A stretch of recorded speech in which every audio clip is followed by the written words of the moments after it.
Qu'est-ce que c'est que la France-Afrique? La France-Afrique, c'est ce qui a été mis en place en 1960, au moment où De Gaulle, à cause de la pression de l'histoire, a dû accorder l'indépendance aux pays d'Afrique. Il a à ce moment-là décrété une nouvelle légalité internationale, l'indépendance. Et en même temps, il a chargé son bras droit, Jacques Foccart, de faire exactement l'inverse. Pour 3 ou 4 raisons.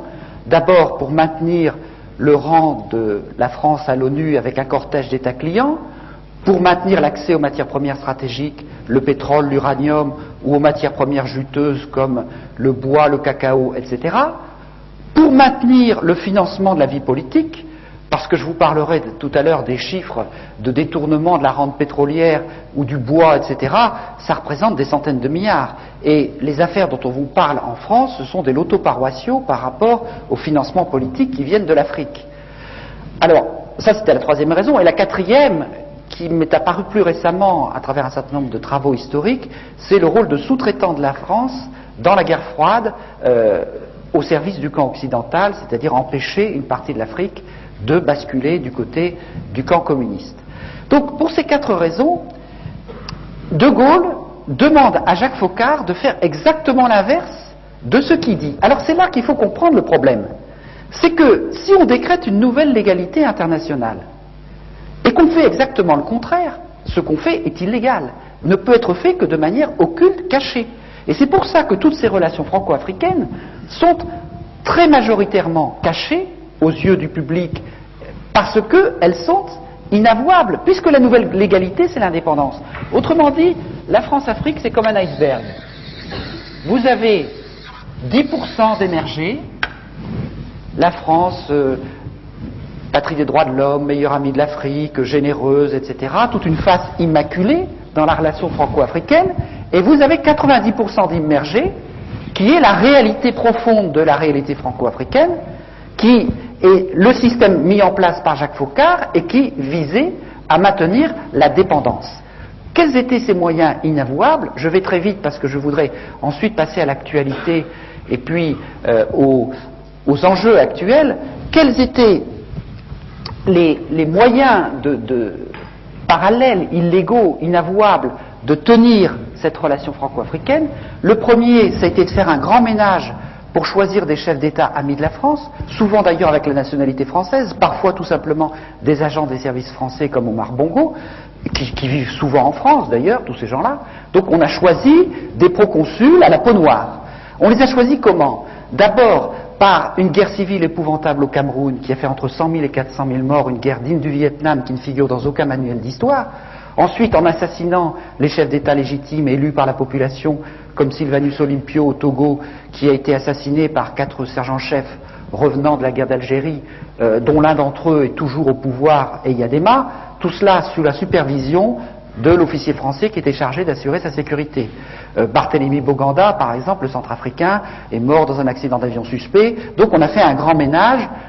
Ensuite, les autres, on les a promus par la fraude électorale ou par la corruption, les moyens classiques. Il n'y en a qu'un seul qui a résisté, qui est Sékou Touré, mais qui a connu tellement de vrais complots en l'espace de 2 ans qu'il a fini par en voir défaut et par devenir paranoïaque, donc par être écarté quelque part du jeu. Donc, on a mis en place un certain nombre de chefs d'État amis et on a pu tenir ce système par un ensemble de mécanismes parallèles que je n'ai pas beaucoup le temps de décrire, mais sur lesquels on reviendra si vous voulez. C'est une présence mercenaire, mais ces mercenaires comme Bogdanár, c'était déjà des vrais faux mercenaires, puisque chaque fois qu'il avait un procès, l'ensemble des services secrets venait dire « Mais monsieur Denard travaille pour nous, ce n'est pas un mercenaire, c'est un corsaire de la République ». Donc on voit bien que c'était des moyens occultes qui en fait ne trompaient pas grand monde. Mais il y a d'autres moyens beaucoup plus subtils, beaucoup plus forts, c'est les entreprises faunées des services secrets français, notamment Elf, dont le Floch Prigent, l'ancien PDG, nous explique simplement que Elf, c'était le faux-nez des services secrets français, c'est-à-dire que les dizaines, les centaines de milliards prélevés sur le pétrole, entre le prix d'achat très, très faible et le prix de vente, et aussi avec les quantités de cargaisons non déclarées. Une cargaison non déclarée, ça fait chaque fois 150 millions de francs. Bon, tout cet argent a permis de mener un certain nombre d'actions secrètes, par exemple la guerre de la France contre le Nigeria, cette fameuse guerre du Biafra pour conquérir la partie pétrolière du Nigeria, mais aussi tout un tas de coups d'État, de guerres civiles, de trafic d'armes, dont je vais vous parler tout à l'heure. Et tout cela a été alimenté par un certain nombre de circuits financiers parallèles, par les surfacturations des gros chantiers, par un certain nombre de petites entreprises de sécurité dans l'environnement pétrolier qui faisaient payer 3 fois leurs prestations et qui étaient dirigées par des gens comme Denard. Donc la différence servait à leurs bonnes œuvres. Ou bien les missions de coopération, nous en avons eu la preuve, avaient des petites sociétés barbouzardes qui leur facturaient 3 fois le prix pour se mettre de côté la différence et puis pouvoir mener leurs actions parallèles. Donc on a mis tout un tas de mécanismes qui permettaient de pomper le fric, si vous voulez, des pompes à fric, qui permettaient de tirer une bonne partie de la substance de la rente des ressources africaines et de l'extraire, notamment, grâce au franc CFA. On vous dit toujours le franc CFA, c'est un cadeau fait à l'Afrique. Le franc CFA, ça veut dire colonie française d'Afrique, je vous rappelle. Bon. Le franc CFA, étant donné que c'est un franc convertible, ça permettait de manière très simple que quand on faisait un don ou un prêt à l'Afrique, eh bien l'avion repartait aussi vite de Yaoundé ou de Lomé pour aller en Suisse, et là les billets neufs, grâce à la convertibilité du franc CFA, étaient transformés en devises et partagés entre le décideur français et le responsable africain. Une partie de la dette de l'Afrique qui s'explique comme ça. Bon, mais c'est vrai, ça c'est le mécanisme le plus simple, il y en a d'un peu plus compliqué, c'est toujours le même principe.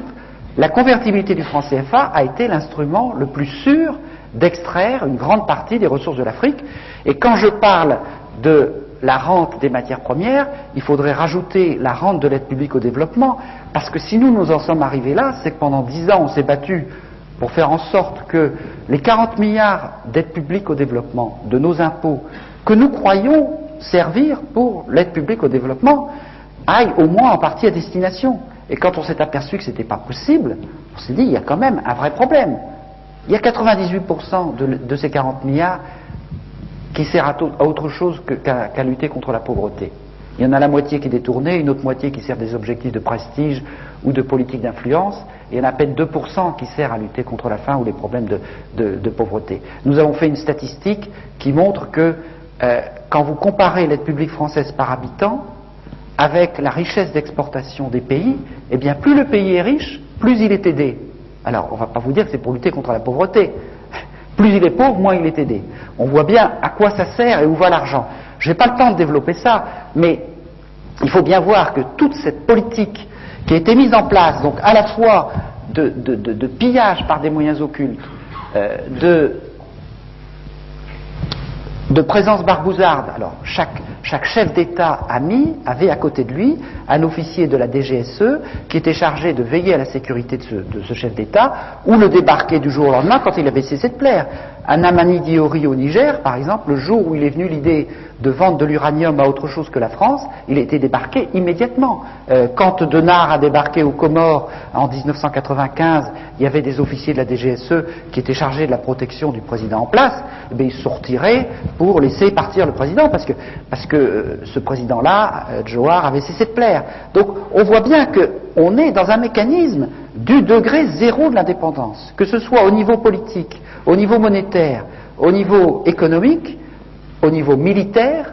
Là non plus, j'ai pas le temps de développer, mais tous les généraux, les officiers sont formés en France, recrutés, n'ont une carrière rapide que ceux qui entrent dans les cercles d'initiés, et ces généraux deviennent assez souvent d'ailleurs chefs d'État et sont dans un copinage permanent avec les réseaux militaires de la France-Afrique. Donc on est dans un mécanisme de captation de la dépendance totale.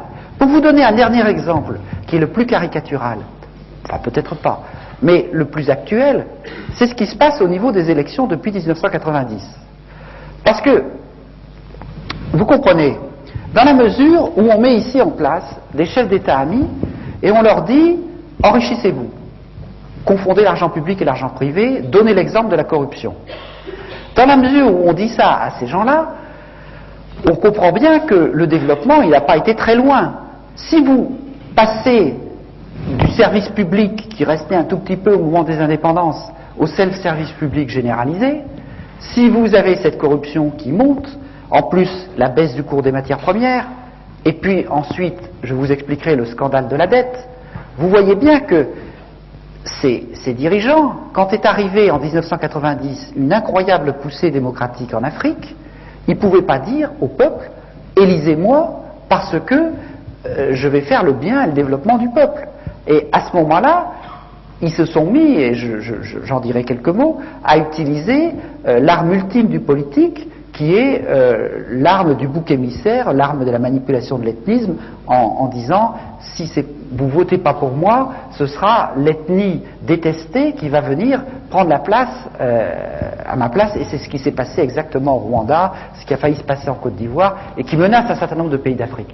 Mais pour assurer en même temps la continuation de ces régimes usés mis en place par la France-Afrique, on a trouvé une formule extraordinaire de coopération en iceberg.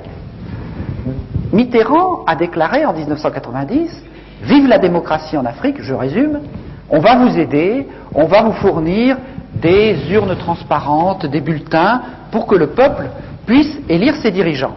Alors les gens se sont mobilisés de manière incroyable autour des urnes pour empêcher qu'on les bourre jour et nuit. Ils ont voté à 70-80% pour chasser le dictateur.